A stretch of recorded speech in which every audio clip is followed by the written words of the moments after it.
Welcome to Inspiring Women with Laurie McGraw. I am your host, Laurie McGraw. I have spent the past 30 years in leadership, and over the years, I've come to learn one thing. Women need women, and not just any women, but inspiring women.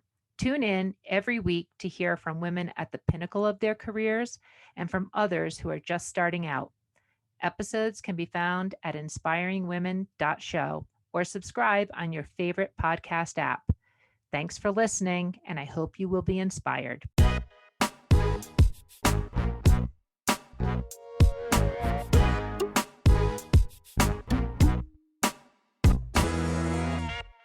Rona is a product marketing manager at TikTok. She graduated with a marketing degree from Howard University. And after that, she decided to explore a different career path and moved to South Africa. She was there for about 8 years.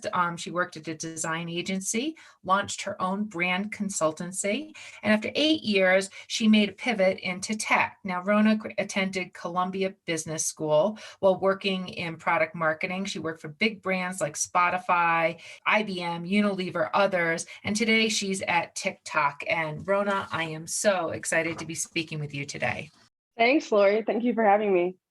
Well, fantastic. I know you're in Jamaica. We've got a great around the globe kind of thing where it's speaking to here.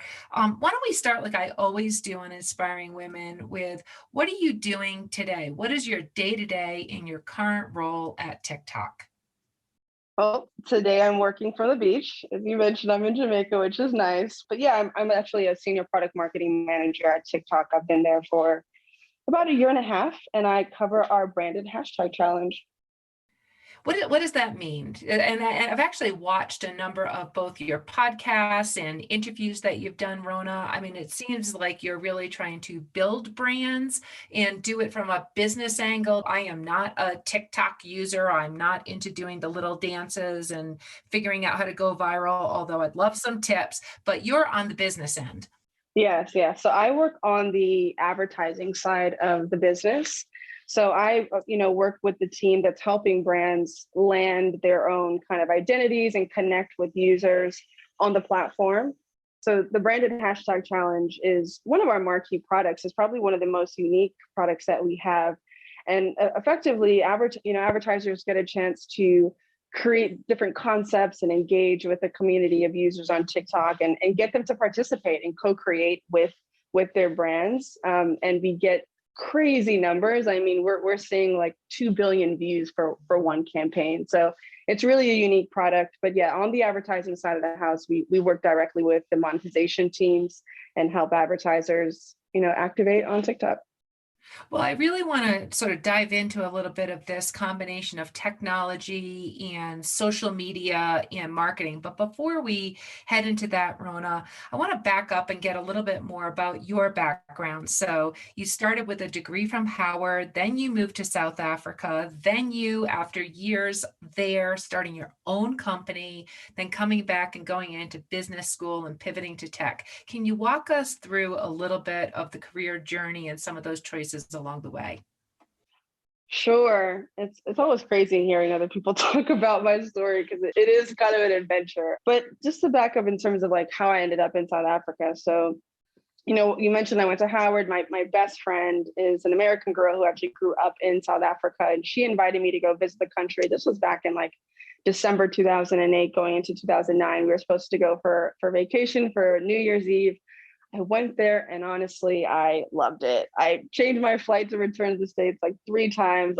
Did not want to come back. I just really fell in love with Cape Town, Johannesburg, Durban, and being in a place where I was part of the majority, which was a really unique experience, being around Black enterprising people really building a new and innovative economy. And it was just really inspiring for me. So after I graduated that following May 2009, I decided this was a place where I wanted to be. So I actually moved to South Africa instead of facing the housing crisis and moving to New York to work in Madison Ave. Like I thought, maybe let me try something different. And if I succeed, fantastic, like great. If it doesn't work out, like no one will know, no one will care. It's so far away. Like what's the worst that can happen? So I took that risk. I moved to South Africa. I ended up working at a design and branding agency first as an account manager, worked my way up to the head of client services, and ended up pitching and working with companies like South African Airways and Ghana Oil, and worked along like Nigeria and West and Ghana as well.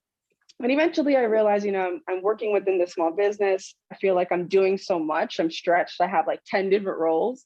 I can kind of do this on my own. So I thought, let me start my own company. So I started Brandpulse. I was a brand consultant and did everything from helping founders and small businesses with their business plans, create their corporate identities, create their first website, create their first campaigns, help them design their offices, et cetera, and recruit customers, as well as also working with telcos and helping them source content and entertainment content for their mobile networks.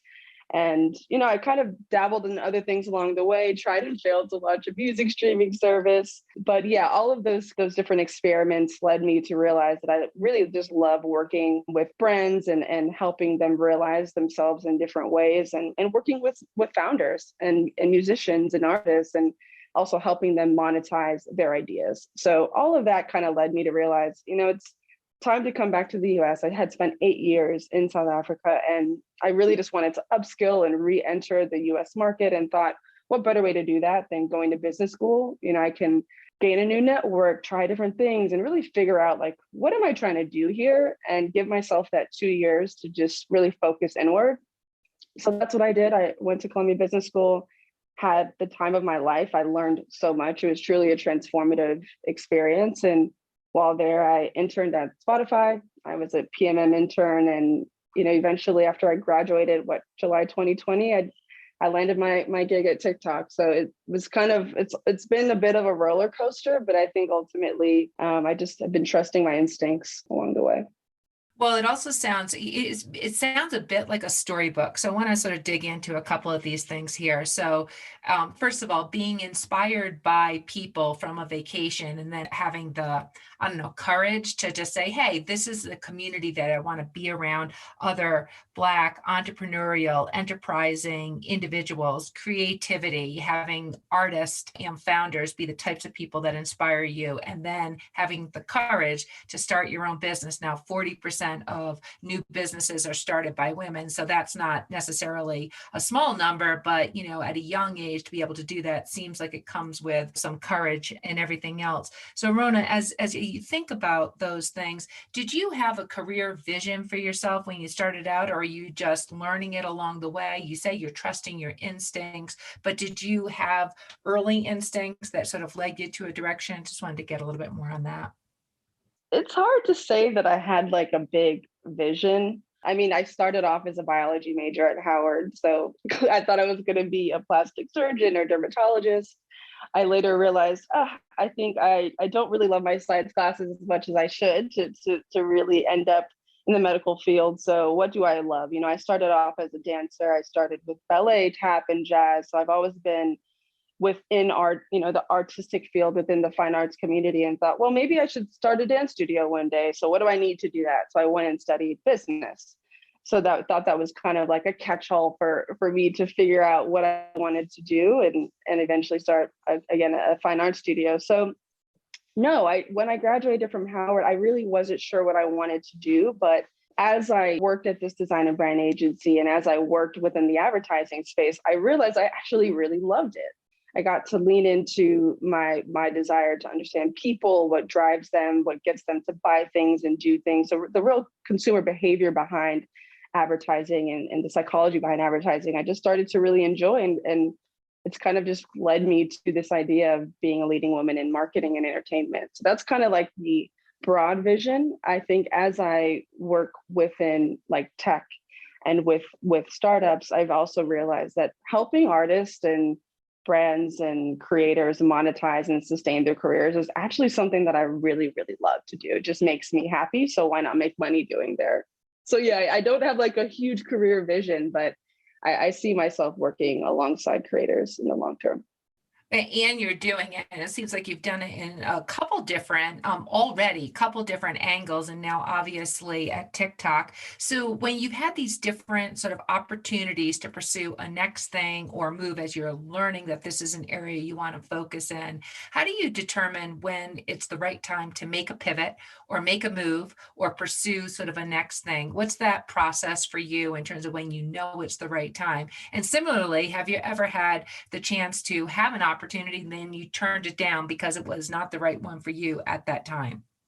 Yeah, I think it's you have to just check in with yourself along the way, right? So I will have a 5-year plan. Like I'll write it every couple of years and update it, but I always give myself permission to make. So in terms of pivoting, it's important to see how you're feeling. Are you growing in your current role? Is it giving you what you need? I ask myself those kind of questions. Am I challenged? Am I learning? Do I see upward mobility or do I see an opportunity to grow a particular area or business or myself? And if I feel as though I'm not no longer getting that from my certain situation, job, client, etc., then I know it's time to make some changes.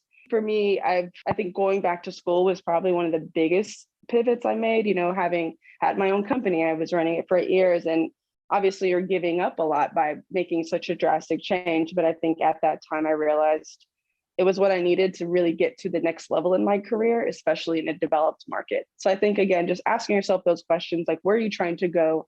Do you see the path to get you there? And if your current position is not, if you can't see around the corner, then maybe you need to make a change. And I think consulting your work too is important to do that. You shouldn't have to do it all on your own.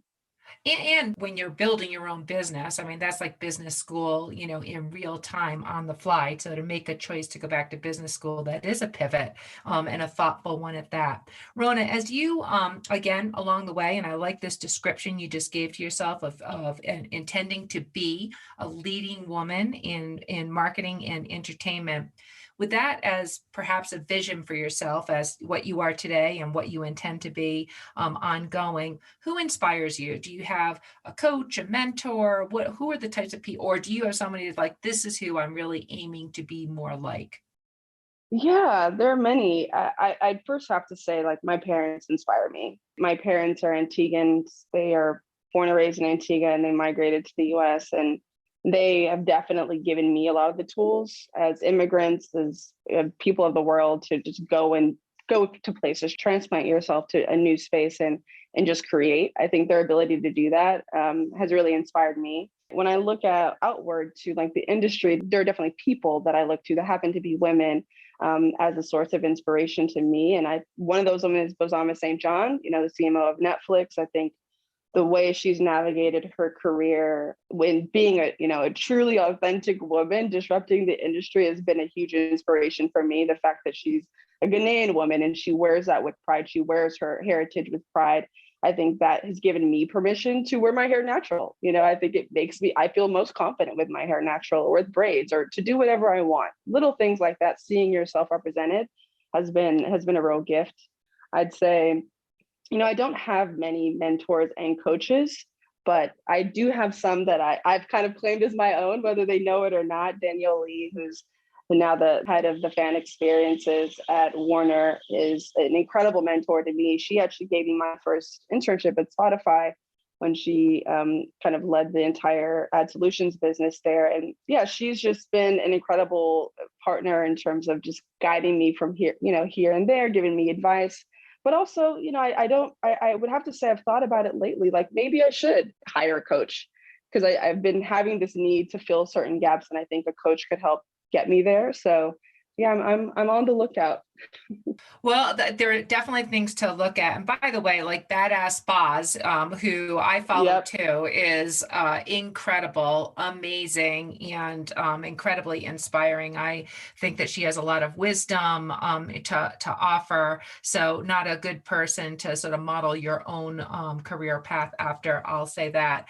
Rona, you've also, what I've just in your background, some of the things that I've watched that you have done, you've talked about surrounding yourself with other people who inspire you. I know at Columbia it was important for you to be part of the Black Business Student Association. Today at TikTok, you're one of the leaders of the Black Employee Resource Group. So can you talk about like why those groups are important, why you value them, why they're important for you to be a part of them? Of course, I think it's important to build community wherever you go. And I think that's especially true as a woman of color, where you tend to be in spaces where you're a part of a small community where you're underrepresented. So that's definitely something that I find very important. I mean, while at Columbia Business School, I definitely had a bit of a culture shock after spending 8 years in South Yeah. Africa.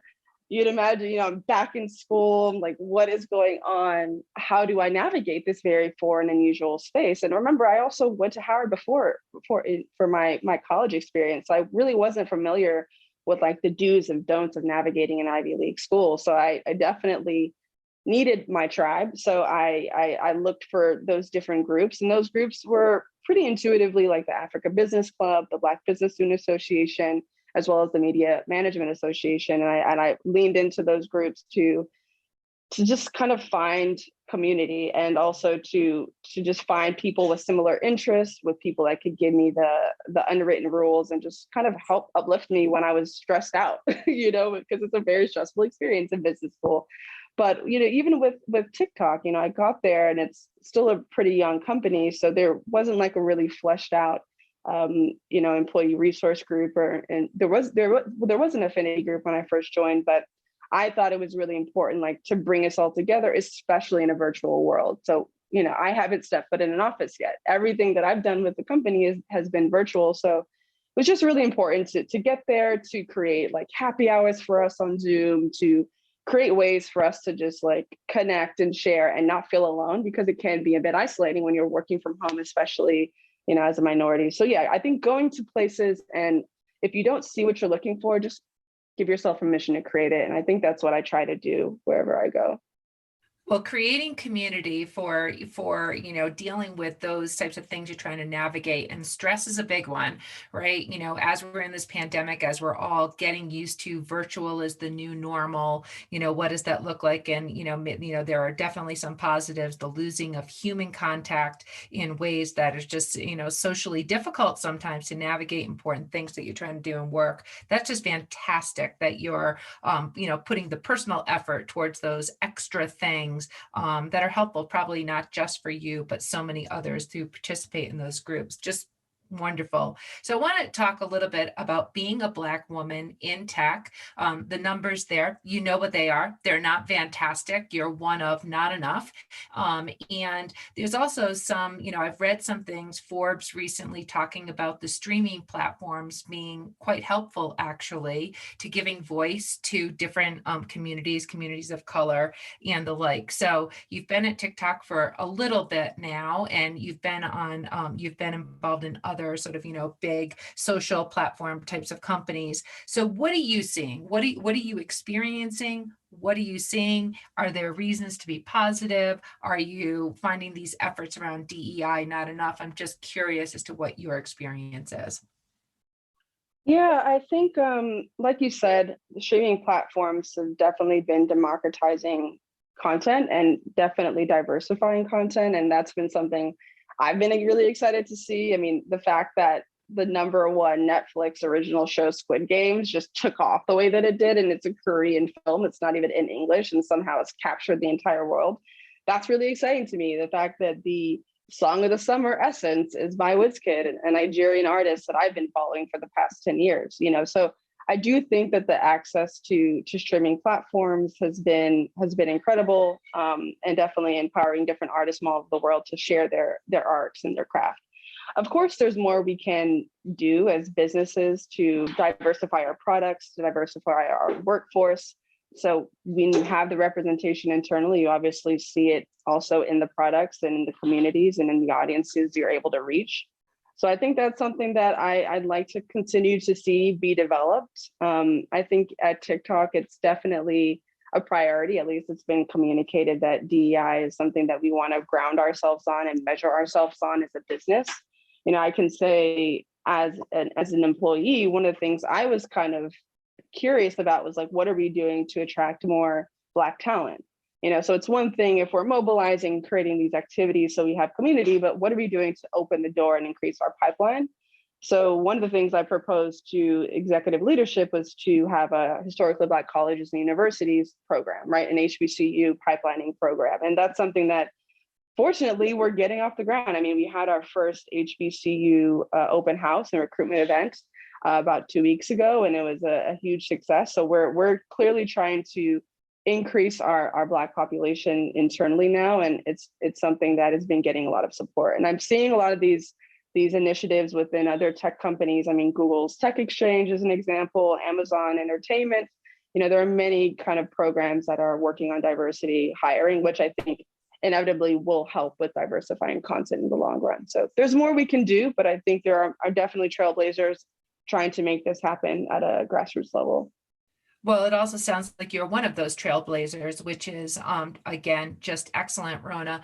There's also literally no way that you haven't faced your own obstacles in terms of career pursuits or within the workplace. So just briefly, how do you deal with those? When you do face obstacles, whether they're just obstacles because they're obstacles or they're obstacles more specifically because you're either a woman or a woman of color, how do you handle those? And how do you think you're doing with that? Yeah, that's a great question. It goes back to the community. Like my best friends are my rocks. So my best friends are actually in South Africa. So every other week or so, we'll have our quote unquote core women's group chat where we'll check in with each other and find out how we're doing in our personal lives, our professional lives. So I definitely suggest that, people find their tribe, they find their community and really invest in those relationships that make them better. Because I honestly don't know how I would have gotten through the pandemic had I not had those check-ins with my girlfriends and my yoga sessions from time to time. So I definitely think that's a critical way of kind of getting perspective on the challenges you face, is sometimes getting other points of view, whether it's through your family, through networks, through your work networks, et cetera. Just leverage your community. When I'm stressed, I honestly take a break. My work is very stressful. It's very demanding. I'm at a startup in hyper growth mode. Naturally, you're always on. Naturally, you're working crazy hours. But if I need to just slow down and give myself a break to balance out, that's what I do. If I sometimes I don't work on weekends, and I'm totally okay with that. So yeah, I just try to give myself the balance when I need it. I really just try to investigate what's bothering me. Do I need to read something? Is there something is there a meditation that's due? Do I need to take a dance class? Like I ask myself questions all the time and try to check in. And I think that's the only way to figure out what's wrong, is by listening to your body and your needs and trying to find solutions. Well, that is great advice, Rona. And I think, one that speaks to what a lot of women like you who are on amazing career paths do. As we close out on Inspiring Women, this has been just such a great conversation. Any last sort of advice that you might give other, perhaps younger, aspiring women who are looking to follow similar career paths like yourself? I would say it's really simple. Be yourself and believe in yourself. I think it's time and time again, there are messages, or you're maybe in different environments where you feel like you're not enough, where you feel like you're not valued, where you feel like you need to adapt and do all this code switching and fit in. I firmly disagree with that idea. I think one of the things that has gotten me from A to B to C is just having the confidence that anything I set my mind to, I can achieve. It may not come out perfectly, but hey, there's a lesson in every failure, right? So I try to look at my glasses half full and never half empty. So that's just one thing I would say, is believe in yourself, because if you don't believe in yourself, no one else will, right? So you have to start with you. That is fantastic. All right. We have been on this episode of Inspiring Women. We have been speaking with Rona Matthew. Rona Matthew is a leading woman in marketing and entertainment. Rona, thank you so much. Thank you. Thank you, Laurie. This has been an episode of Inspiring Women with Laurie McGraw. Please subscribe, rate, and review. We are produced by Kate Cruz at Executive Podcast Solutions. More episodes can be found on inspiringwomen.show. I am Laurie McGraw, and thank you for listening.